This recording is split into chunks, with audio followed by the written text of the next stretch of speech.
Mainit na nga po pala ating mantika at magigisa na po tayo. Ilalagay na po natin luya. Mag-aadobo po tayo ng manok na may tokwa. Lagyan na din po natin sibuyas, bawang. Haluin lang po natin. Lagyan na rin po natin ang ating manok.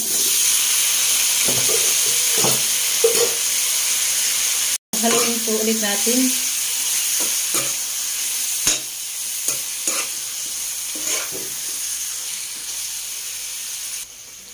Lagyan din po natin ang paminta. Konting asin. Haluin po ulit natin. Ang bahagya.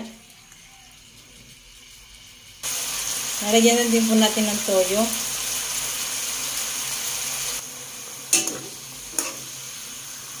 Haluin po ulit natin ng bahagya.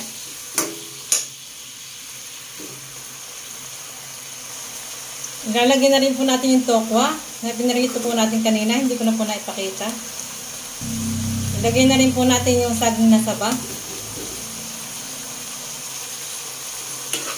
Haluin po ulit natin.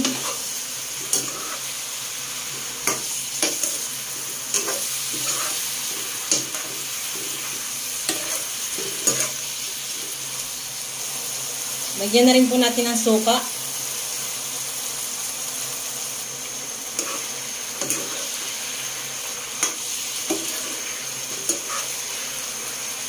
Ito, at malapit na pong maluto ang ating adobo. Adobong manok na may tokwa at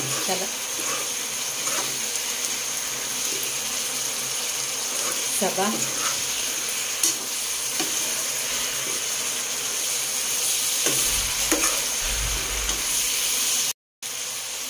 Ito nga pong palang pagkakaluto ko ay tuyo. Wala po siyang sabaw.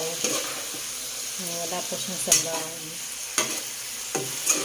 Tuyo po yung pagkakaluto nito. Masarap po yan. Ngayon, nataahonin na po natin ang ating adobo.